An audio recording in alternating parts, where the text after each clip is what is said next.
Fala pessoal, bom dia. Iniciando nosso panorama aqui do dia 15/9 de 2021, gráfico do Bitcoin de 1 hora. Mas antes, galera, antes de eu passar o conteúdo hoje, já vou pedir de antemão, quem estiver gostando dos panoramas que eu tenho compartilhado aqui, se puder deixar o like, comentar aqui, isso ajuda muito o canal. Nosso canal está começando a ser movimentado de novo, então isso é muito importante pra gente. Eu vejo que bastante gente assiste, mas acaba esquecendo mesmo. Então, quem puder, deixa o like aí pra gente de uma vez, beleza? Mas vamos lá, o que aconteceu com o Bitcoin ontem, né? Quem assistiu o Panorama ontem me viu falar sobre o possível teste na média de 200. Essa movimentação até a média de 200 trouxe pra gente algumas oportunidades, conseguimos pegar algumas operações interessantes em outros ativos. Eu, particularmente, gosto muito de pegar o Bitcoin como parâmetro de movimentação e tentar olhar os movimentos que podem acontecer em outros ativos que estão relativamente atrasados em relação ao Bitcoin, né? Porque a volatilidade dos outros ativos acaba sendo maior por questões de volume enfim, algumas questões particulares. E isso traz muita oportunidade. Mas ontem a gente mencionou que o Bitcoin poderia tocar 200, buscar 200, né? E foi exatamente o que ele fez. Buscou a média de 200, trabalhou, tá ali, ficou travado um pouco. E no final do dia ele conseguiu romper, jogou para cima da 200. Só que já com alguns sinais de divergência, né? E eu falei para o pessoal do grupo VIP sobre o 48.200, que é exatamente essa região aqui, ó. 48.200 seria uma região para a gente ficar em alerta para possíveis compras. A compra no intraday, ela aconteceu lá embaixo, galera. Para quem está especulando no day trade, principalmente, comprar aqui o seu, o seu risco, né? Ele necessariamente teria que ser protegido até aqui, abaixo de uma região de liquidez forte para proteger a tua operação. E o seu alvo ele ficaria inicialmente curto. Então esse ponto pro day trade, né, para a especulação diária, para o dia de hoje, ele ficaria ruim em relação ao seu risco-retorno. Mas para quem não vê problema nisso, assume um risco maior para um retorno menor, poderia ter pego aqui uma compra. Mas eu já não fico confortável porque os indicadores que eu uso me mostram que o Bitcoin está numa região de pouco espaço de movimentação, né? Pouco espaço de evolução do preço. A gente vê que o RSI ele já começou a deixar divergência, ou seja, um possível giro de mercado desse fractal acontecendo aqui, né? Eu sinalizei isso para a galera, o pessoal do grupo arrebentando ontem, conseguindo pegar algumas operações boas. E eu falei, galera, só toma cuidado com essa questão dos sinais acontecendo, porque da mesma forma que a gente usa esses sinais para entrar numa operação e carregar, a gente precisa ficar atento nos sinais que vão acontecer para a gente pensar em sair, ou pelo menos se proteger, fazer uma parcial, botar dinheiro no bolso, porque é o que importa. Não adianta eu pegar a operação no olho do mosquito e ficar carregando achando que a operação nunca mais vai voltar. O mercado a gente sabe que ele não vai direto para um lado. O desequilíbrio entre oferta e demanda vai acontecer diversas vezes ao longo do dia e o preço do Bitcoin, o preço do ativo que for, ele vai fazer esses movimentos em ondas, né? Correções e expansões de preço. Beleza? Então, muita atenção. Bitcoin pode buscar aqui essa região dos 48.200. É bem provável que vá buscar. Só que comprar aqui, na minha opinião, fica um pouco complicado, sem espaço para movimentação. Beleza? A gente tem aqui um primeiro sinal de possível giro, divergências em algumas coisas, uma renovação de máxima nesse fractal aqui, ó, nessa onda de alta aqui, com menos volume, e aqui ainda começando o movimento aqui com um volume menor também.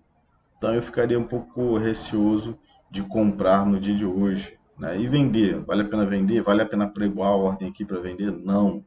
Aguarda o movimento, espera o mercado chegar lá, espera começar a apresentar defesa, espera esse tipo de comportamento dos candles, né? Onde o preço chega no preço, onde o candle chega no preço, começa a tomar absorção, começa a deixar muito pavio, e aí sim você pensa em abrir risco.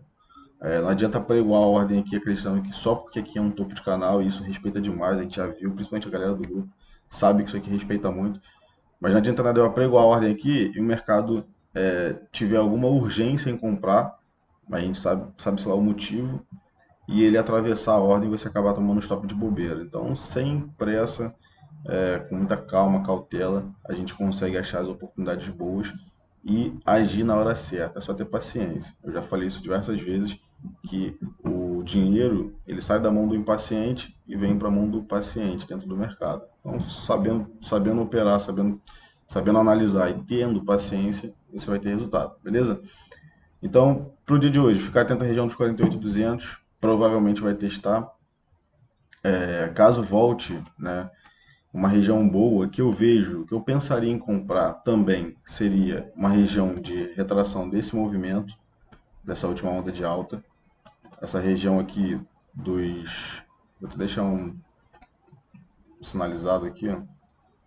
Essa região próximo da média 89 seria uma região interessante ali próximo dos 45.500. Se nessa correção for uma correção saudável, o que seria uma correção saudável? Qual a diferença de uma movimentação de uma correção para uma possível inversão?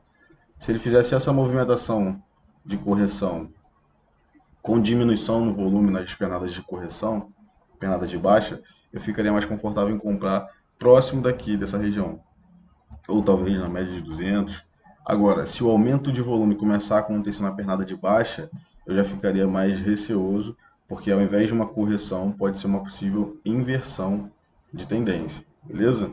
Basicamente, os pontos que eu ficaria atento seriam esses: média de 200, região de 25% do canal, média de 89, para aí sim tentar especular uma compra. Tá? Aí o indicador precisa dar uma respirada, tá muito na região da sobrecompra aqui, e eu não fico confortável de comprar topo.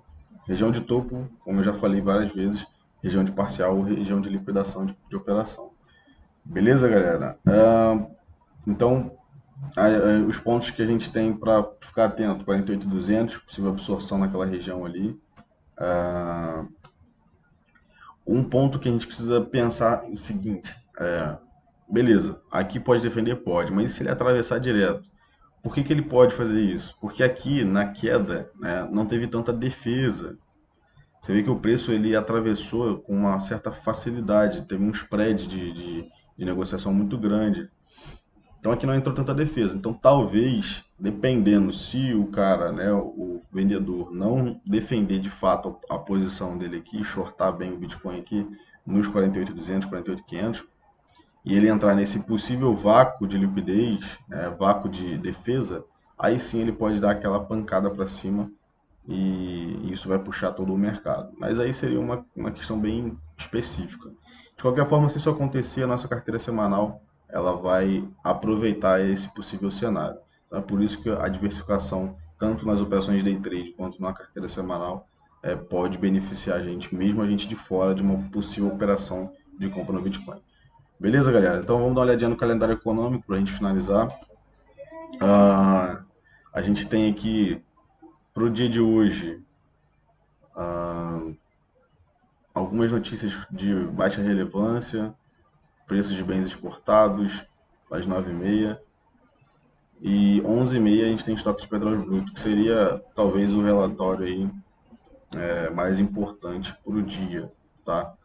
Basicamente seria ficar atento na região, no horário de 11h30 e de 9h30, que são as notícias de maior relevância.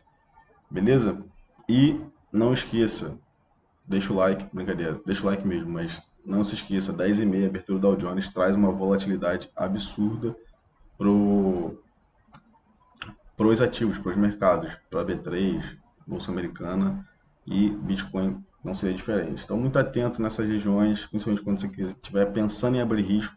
Espera passar um pouquinho, 15 minutos depois, que aí pelo menos você não sofre com a volatilidade pontual da abertura do Dow Jones. Beleza, galera? Mas é isso. Bom dia e bons trades a todos.